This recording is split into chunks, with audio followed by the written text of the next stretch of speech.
Ito.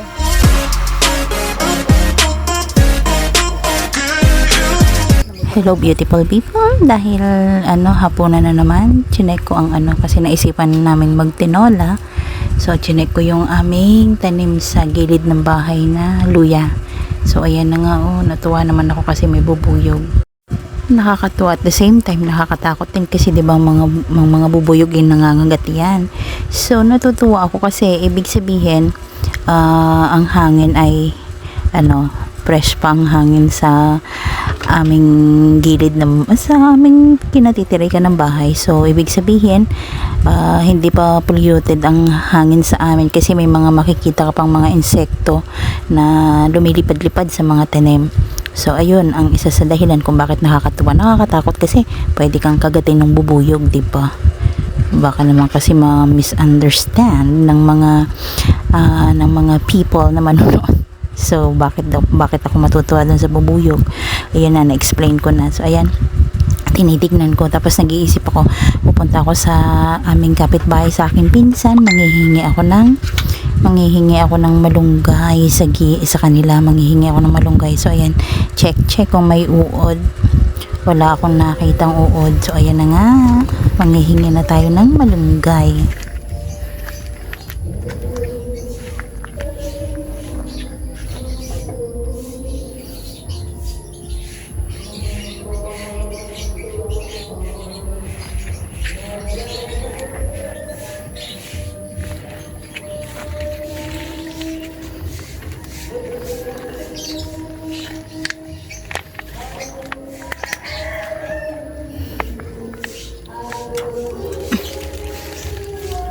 Huwag kang mabahal. Puka. Patay tayo sa may-ari. Naputol.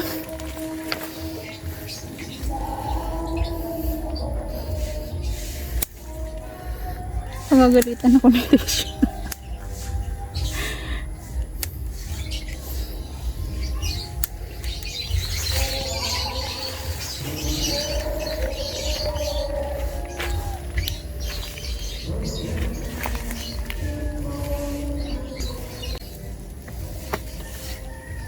Galitan tayo ng may-ari nito. Ano po ba?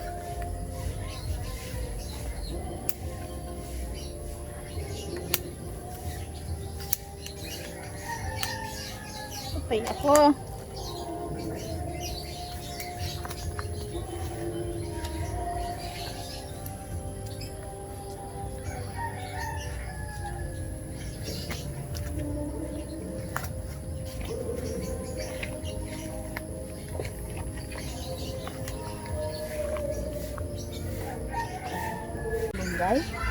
So naputol yung hinihingi kong sanga. Nago tayo sa may-ari. Ito, nakuha ko. Naguto ko sa may-ari.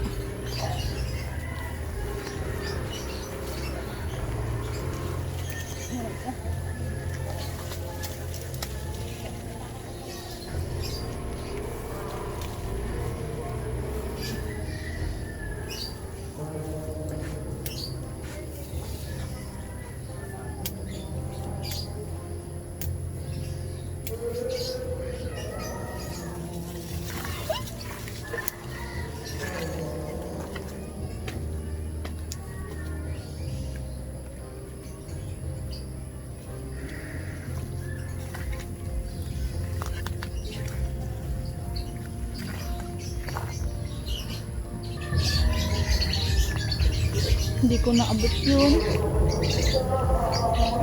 Masyado ng mataas. Matarik.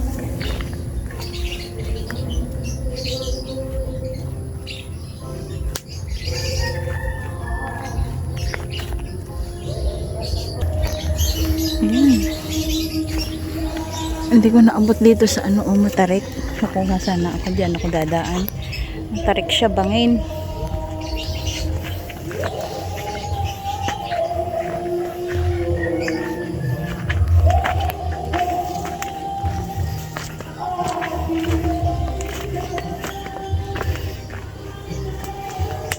Ayun, nakakatakot na.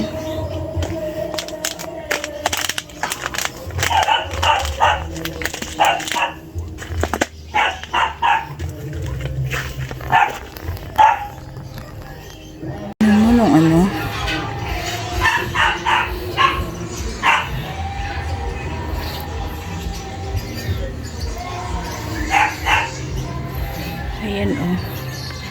Kita din dito yung usok ng ano. Bukod doon sa maulan. Yung ano ng taan. Kita din. Kita mo? Kita nyo pala. Ayan oh.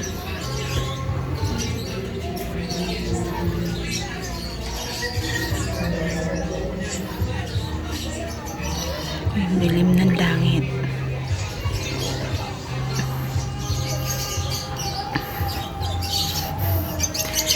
Doon ako kumuha ng malunggay.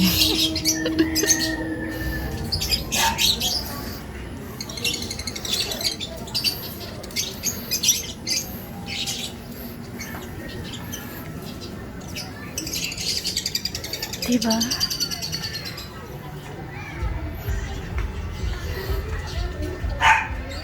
Ang dilim.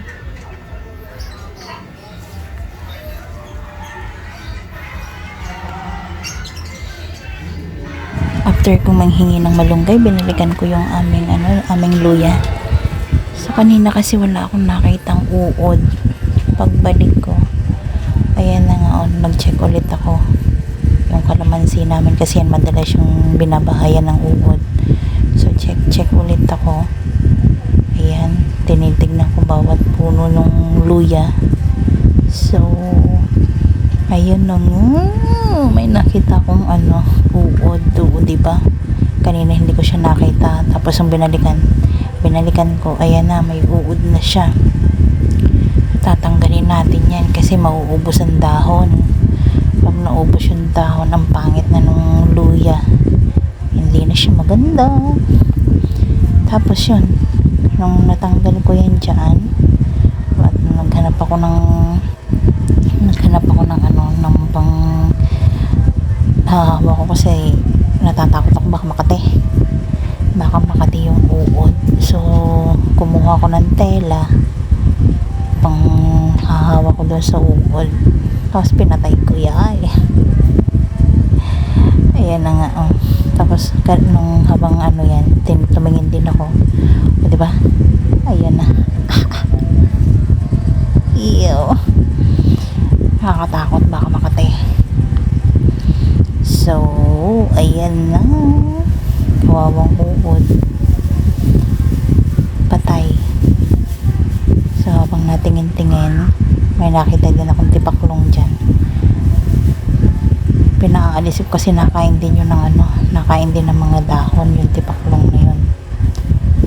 Wala, hindi ko na siya mahawakan. Ayaw ko naman siyang patayin kasi hindi naman siya yung uod lang kasi mabilis makaubos talaga ng dahon ng halaman.